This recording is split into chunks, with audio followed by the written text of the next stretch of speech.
अस्सलाम वालेकुम दोस्तों। तो यार क्या हाल है। आज की इस वीडियो में हम द प्रोग्रेस के जो कि है बच्चों कुछ क्वेश्चन जो है वो करेंगे, ठीक है। और आज के क्वेश्चन में हम क्वेश्चन नंबर 11 से लेकर क्वेश्चन नंबर 30 तक जाएंगे, ठीक है। इससे पहले वाली जो वीडियो थी उसमें हमने क्वेश्चन नंबर 1 to 10 किए थे, ठीक है। ये उस वीडियो का पार्ट 2 है।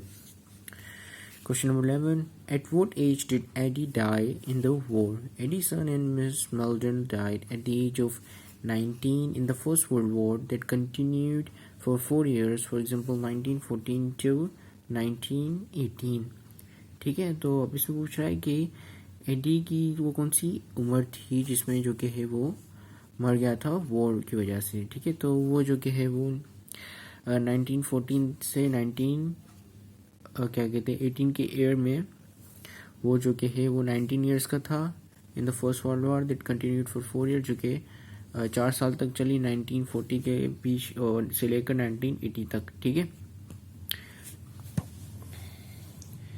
तो हमारा दूसरा क्वेश्चन आता है, what does Miss Melton mean to say if her son had been a statement. Statement का मतलब होता है पॉलिटिकल लीडर, ठीक है। या वो पर्सन जो कि क्या कहते हैं फौज में ना होता है, ठीक है। वो पर्सन जो फौज के पीछे होता है, कमांड कर रहा होता है, यानी कि जो कि अपनी ग्रीडी रीजन की वजह से वॉर करा रहा होता है, और लेकिन नुकसान जो कि होता है उन लोगों को होता है जो उस वॉर में इन्वॉल्व होते हैं, ठीक है। Mrs. Melden means to say if her son had been a statesman, he would not have taken part in war. On the other hand, he would have compelled other person to fight the war. Compiled यानी कि अच्छा क्या कहते हैं order देना, ठीक है। यानी दूसरे लोगों को वो ऑर्डर दे रहा होता है फाइट करने के लिए, ठीक है। It is because politicians do not fight war on the front. The soldiers are bound to fight the same. ठीक है। पॉलिटिकल आप दरअसल झगड़ा होता है एक पॉलिटिकल लीडर का दूसरे पॉलिटिकल लीडर से, लेकिन बीच में जो कि है लड़ने वाली वो फौज होती है, ठीक है। वो पॉलिटिकल लीडर तो नहीं जाता है ना लड़ने के लिए। तो इसके बाद है हमारा question number 13, what did commanding officer of the battalion write to Mrs. Meldon?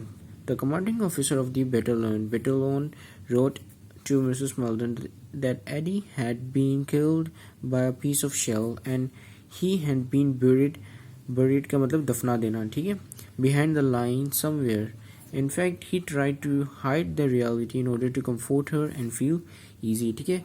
Battalion कोई कमांडिंग ऑफिसर था उनकी यूनिट का, ठीक है। एडी की यूनिट का कोई कमांडिंग ऑफिसर जिसका नाम था बैटलियन, ठीक है। तो उसने जो कि एडी की मौत के बाद मिसेस मेल्टन को ख़त लिखा, और ख़त में ही लिखा कि जो कि उसके ऊपर क्रैकर गिर गया है, ठीक है। क्रैकर गिर गया और उसकी वजह से वो ब्लास्ट की वजह से वो मर गया है। तो हमने उसकी जो कि बॉडी है उसको कहीं पे दफना दिया है लाइन के अंदर, ठीक है, या लाइन के पीछे।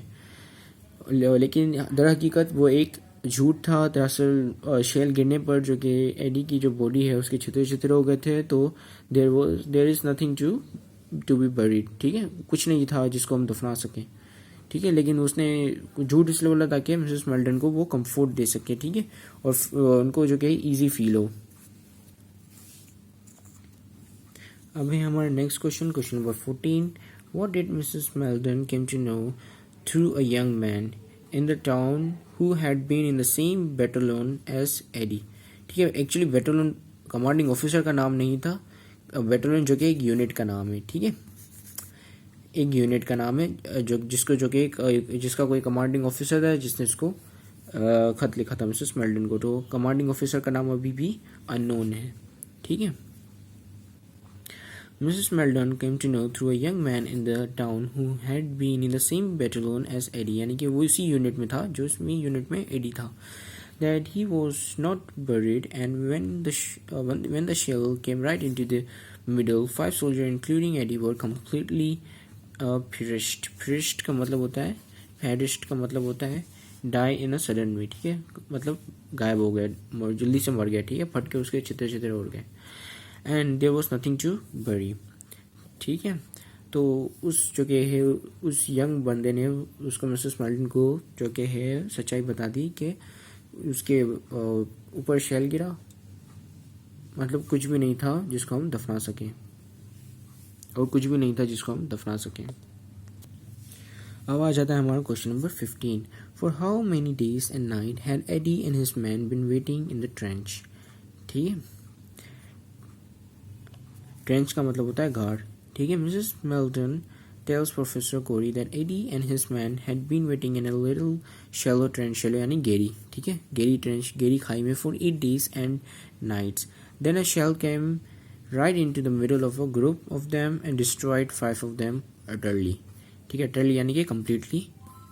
वो दरअसल हुआ ये था कि वो किसी गहरी उसमें खाई में बैठे हुए थे. ठीक है, और उन लोगों ने 8 डेज और नाइट वहाँ पे स्पेंड किए. फिर अचानक से एक शेल आ गया जो कि 3 लोग थे, 3 लोगों के बीच में एक शेल आ गया. ठीक है, एक बॉम्ब आ गया जिसके जो फटा तो तीनों के तीनों मर गए. ठीक है, सॉरी, तीन मैन नहीं थे, कुछ मैन थे. ठीक है, और वो लोग जो कि है अटरली मतलब कि पूरी तरीके से ख़त्म हो गए. अब हमारा question number 16. What does Professor Corey tell Mrs. Meldon about his invention? Professor Corey tells Mrs. Meldon that this is the most humanitarian invention. He believes that the war will not end. Hence, his invention will make the war more horrible, and no nation will engage oneself in the warfare. ठीक है, professor कोरी ने Meldon से कहा कि ये humanitarian invention इसकी वजह से है क्योंकि अगर सारी कंट्रीज़ के पास जो कि है अगर ये वेपन आ जाता है तो कोई भी वॉर नहीं करेगा. सारी सी बात है, सबको पता है कि हम एक ही ब्लास्ट में जो कि मर सकते हैं, या इसके पास भी वही बॉम्ब है जो कि हमारे पास है, तो इससे जो कि पूरी वर्ल्ड का नुकसान होगा, जिससे 2 न्यूक्लियर कंट्रीज जो कि हैं वो आपस में नहीं इंगेज करती वॉर में. ठीक है, तो इसने कहा ये ह्यूमैनिटेरियन इन्वेंशन है, ये इस तरह इस वॉर को जो कि है रोक देगा, क्योंकि जो कि है कोई इंगेज ही नहीं करेगा वॉर के लिए, क्योंकि उसको पता है कि भाई दोनों न्यूक्लियर कंट्री है, वो भी अगर न्यूक्लियर फेंकेगा तो हम भी न्यूक्लियर फेंकेंगे, दोनों का ही नुकसान होगा. ठीक है, कोई भी जिंदा नहीं बचेगा, नो वन विल सर्वाइव. अब हमारा question number 7. How is professor Corey going to make the war really horrible? Professor Corey is going to make the war really horrible because he aims at inventing such a big bomb that will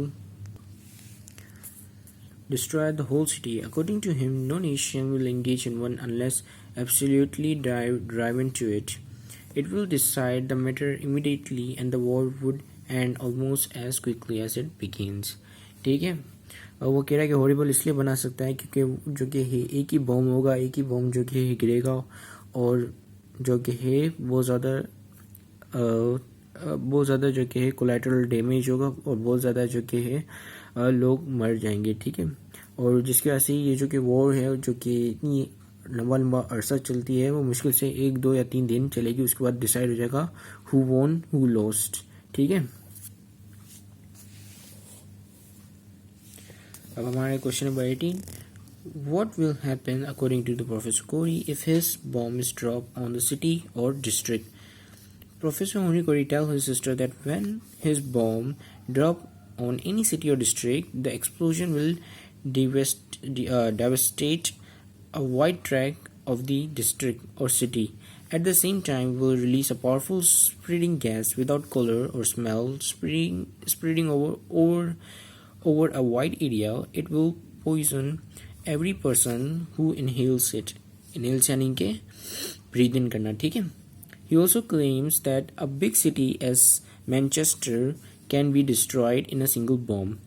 ठीक है, अब professor कोरी जो कि अपनी sister से कहता है कि ये जब बॉम्ब अगर एक सिटी पे या एक डिस्ट्रिक्ट पे गिरता है तो इतना बड़ा धमाका होगा कि वो पूरी आधी डिस्ट्रिक्ट को खा जाएगा या बहुत ज़्यादा उसके वाइड एरिया को खा जाएगा. ठीक है, और उसके साथ साथ ही वो एक ऐसी गैस रिलीज़ करेगा जिसको अगर लोग सूंघेंगे ही तो जो कि है वो मर जाएंगे, क्योंकि वो गैस जो कि है वो पॉइजनस होगी. ठीक है, he also claims that as big city as Manchester जो कि है वो यूएसए में एक बहुत ही बड़ा सिटी है. ठीक है, तो वो कितना है उसका एक्सप्लोजन इतना बड़ा होगा कि एक मैनचेस्टर जैसे सिटी को आराम से निगल ले. ठीक है, अब हमारा question number 19. What would have happened according to Professor Corey if he had invented his bomb in 1914? Professor Corey believed that if he had invented his bomb in 1914, the World War II would have been over before the end of that year instead of continuing for 4 years. He claims that there probably would not be any German left now. They had been an extinct race कहते हैं इसी नस्ल को जो कि ख़त्म हो चुकी हो. ठीक है. और प्रोफेसर कोरी कहता है कि अगर 1914 में मैं ये चीज़ इन्वेंट कर देता तो वर्ल्ड वॉर 2 जो कि वो 4 साल तक नहीं चलती बल्कि उसी साल में एंड हो जाती. और हो सकता है कि प्रोबेबिलिटी है कि जो कि वो जर्मन जो कि है कोई भी जर्मनी जिंदा नहीं रहता, सबके सब मर जाते हैं. अब हमारा question number 20. What does Mrs Meldon say to professor Cory when he tells her to take about statements like a view of her son being blown to pieces? Mrs. Meldon expresses her anger and abuses her brother. Abuse का मतलब है गाली देना. ठीक है. Abuses her brother या बुरा भला कहना. ठीक है. पहले तो उसने अपना एक्सप्रेस किया एंगर को, यानी कि अपना एंगर दिखाया. ठीक है. उसके बाद उसको अब्यूज किया. Abuse her brother for taking a bold statement like view of her son. She begins to think him a fool, a dull and an unimaginative ऐसा बंदा जो कि क्या कहते हैं जिसको हम इमेजिन नहीं कर सकते. Bloodless fool. He is made wickedly and horribly mad. He is mad, wickedly and horribly mad. ठीक है. तो वो जो कि है जब उसने इसको ये लाइन बोली तो मिस मेल्डन को जो कि है ये लगा कि वो एक फूल है, एक डल बंदा है, एक अनइमेजिनेटिव बंदा है, ब्लडलेस है. ठीक है. फूल है और वो जो कि है पागल हो चुका है. ठीक है. जिसकी वजह से मिसेस मेल्डन ने बाद में ये कि उसको जो कि है मार दिया था. ठीक है. मतलब उसका मर्डर कर दिया प्रोफेसर कोरी का. अब है हमारा question number 21. What did Mrs Meldon do when Eddie was ill and they thought he would die? Mrs. Mellon told Professor Corey that even Eddie was ill and they thought he would die. She prayed for him to such an extent that her whole life mind was a prayer. After that he got better and grew stronger. ठीक है. जब AD जो कि है बीमार हो गया था तो उसने बहुत ज़्यादा दुआएं की थी उनके लिए और इतनी ज़्यादा दुआएं की थी कि उसकी जो कि पूरी लाइफ है वो दुआ करते हुए ही उसने गुजारी. ठीक है. और उसके बाद जो कि है एडी जो कि उसका सन है वो क्या कहते हैं उसका जो कि वो सेहतयाब हो गया और ज़्यादा ताकतवर ग्रो हुआ. अब हमारे question number 22. How many runs were made by Eddie in the first cricket match and what was the behavior of other boys to him? Eddie had made 10 runs in his first cricket match and he was very pleased. All the other boys of his age were very respectful to him. ठीक है. उसने जो कि है 10 runs यानी कि 10 runs भागे in the first cricket match में and he was very pleased और वो बहुत ही खुश था. और जितने भी दूसरे लड़के थे वो जो कि है काफ़ी रिस्पेक्टफुल हो गए क्योंकि उसने जो कि है 10 रन्स भागे. ठीक है. यानी कि उसकी रिस्पेक्ट करना, एडी की रिस्पेक्ट करना शुरू कर दिया उन लोगों ने. अब है हमारा question number 23. Why did Mrs. Meldon feel prouder of Eddie when he grew as a man? Mrs. Meldon expresses her views and feelings while speaking to Professor Corey in the following words. I felt shy with him. He had seen so much and knew so much. And then I think I felt prouder of him than ever before because he was a man and I could depend upon him. Hence it is clear that she could depend upon Eddie, so she feel prouder of him as a man. तो जो कि AD है वो बहुत ही ज़्यादा बड़ा, बहुत ही जवान हो गया और वो जो कि उसके ऊपर रिलाई कर सकती हैं. ठीक है. तो इस तरह उसने इसकी वजह से उसको जो कि वो प्राउड फील करती हैं अपने सन के ऊपर. ठीक है. हम क्वेश्चन नंबर 24 पे आ जाते हैं. How does professor Corey wish to get the price of his bomb? ठीक है. Professor Corey wishes to get the price of his bomb in the large lump sum as the payment of his invention. He can not get it as royalty like mill because it will not pay him at all. ठीक है. तो हम ये discuss कर चुके हैं already. What does Mrs. Meldon suggest Professor Corey about the price of his bomb?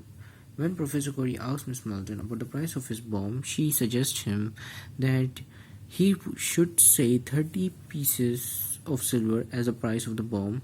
In fact, Miss Melton ironically की यानी कि humorously यानी कि मजाक के अंदाज में, ठीक है, ironically tells him for the lowest price of his bomb as it will destroy life, ठीक है। तो उसने मजाक के अंदाज में बोला कि मतलब तुम्हारे बॉम्ब की प्राइस जो कि कम होनी चाहिए, क्योंकि ये कुछ और नहीं करती है ह्यूमैनिटी के लिए, कुछ ज़्यादा नहीं करती है, उसकी डिस्ट्रक्शन करती है, तो जिसकी वजह से तुम्हारी प्राइस जो कि वो लो होनी चाहिए, ठीक है। उसने मजाक के अंदाज में ही कहा। Question number 26. What was the purpose of war according to Professor Corey? According to Professor Corey, the purpose of the war was killing, and the side which killed the most people in the shortest possible time would win the war of the future, ठीक है। तो वो side जो कि छोटे से वक्त में यानी कम समय में ज़्यादा लोगों को मार देती है, वो ही साइड जो कि हमेशा वॉर को जो कि जीत जाती है, ठीक है। Question number 27. What does Professor Corey say when Mrs. Melton destroy his fall invention? Professor Corey said to Mrs. Melton when she destroys his apparatus, ठीक है, fall invention भी लिख सकते हो आप यहाँ पर। They would not destroy his invention because he has got it all in his mind. He does not feel any sympathy for her grief and sad feeling. Instead, he laughed harshly at her behavior, ठीक है। तो जो कि जब उसने Mrs मेल्टन ने उसका जो कि है पेपर वर्क फाड़ दिया, तो उसने जो कि है उसके ऊपर हंसना शुरू कर दिया, बोला कि ये तो मेरे सारे दिमाग में है फॉर्मूला वगैरह, और तुम जो कि पागल हो, ठीक है। तो जिसकी वजह से उसको जो कि है बाद में मरना पड़ा प्रोफेसर कोरी को। Question number 28. What was Mrs. Melton's last appeal to Professor Corey for giving up his invention? Mrs. Melton appealed to Professor Corey again and again for giving up his fall invention. Lastly, she says to him if she gives up his invention, she will not mind about the worth. His offer would be better than her, but he refuses to do so. ठीक है, आखिर में उसने जो कि कहा कि मैं बुरा नहीं मानूंगी वर्थ का, I don't know what this is, तो लेकिन वो उसने जो कि उसकी ऑफर रिजेक्ट कर दी, ठीक है। हो सकता है कहीं पे कुछ जो कि है अपना प्रोफेसर कोरी ने कहीं पे कुछ गलती कर दी हो, या कोई जैसी चीज़ बोल दी हो, या कोई ऐसा एक्शन कर दिया हो जिसके वजह से जो कि मिसेस मेल्टन जो उस पर गुस्सा हो, ठीक है। Was Mrs. Melton justified in killing Professor Corey? Yes, Mrs. Melton was justified in killing Professor Corey because he was mean, selfish, greedy, cruel, enemy of humanity. ठीक है, ये पर्पस इनफ है जस्टिफाइड करने को, ठीक है। His purpose of inventing the bomb was to speed up the war and finish it as quickly as it began, ठीक है। तो हाँ, वो जस्टिफाइड होती है, उसने मर्डर नहीं किया बल्कि उसने ह्यूमैनिटी के लिए अच्छा काम किया है, लेकिन बाय लॉ उसने मर्डर किया है। Was it murder or sacrifice on the part of Mrs. Melton? ठीक है, अब यही क्वेश्चन पूछ रहे हैं कि भाई मर्डर है कि सेक्रीफाइस है, ठीक है, ह्यूमैनिटी के लिए। It was a sacrifice of her brother, ठीक है। अब आप इसमें जो कि ये आपका व्यू पूछ रहा है, ठीक है, तो यहाँ पर जो कि है वो सेक्रीफाइस वाला व्यू लिखा हुआ है। It was a sacrifice of her brother on the part of Mrs Melton because she was a humanitarian lady and wanted to save humanity from destruction, ठीक है। तो इसी के साथ ये वीडियो ख़त्म होती है। Hope you have enjoyed and learn all this, ठीक है। आप चाहें तो ये जो कि नोट्स में कॉपी कर सकते हो, ठीक है। ये सिंपल है, आसान, ईजी है और शॉर्ट में लिखे हुए हैं, ठीक है। बाकी जो कि अगर कहीं और चीज़ के नोट उठाते हो, मतलब किसी और इंस्टीट्यूट के, तो उसमें जो कि बहुत ही लेंदी लिखा हुआ होता है, ठीक है, ये शॉर्ट में। और बिसाइड्स वहाँ पर भी सिर्फ आपको जो कि आंसर 6 लाइनों में देना होता है पेपर में, ठीक है। तो प्लीज़ एक सब्सक्राइब कर दो, ज़्यादा नहीं तो एक काफ़ी है। एक सब्सक्राइब कर दो, लाइक करो, शेयर करो, ठीक है। अपने क्लासमेट्स के साथ शेयर करो इस वीडियो को। तो इसी के साथ ही मैं चलता हूँ। अल्लाह हाफिज़।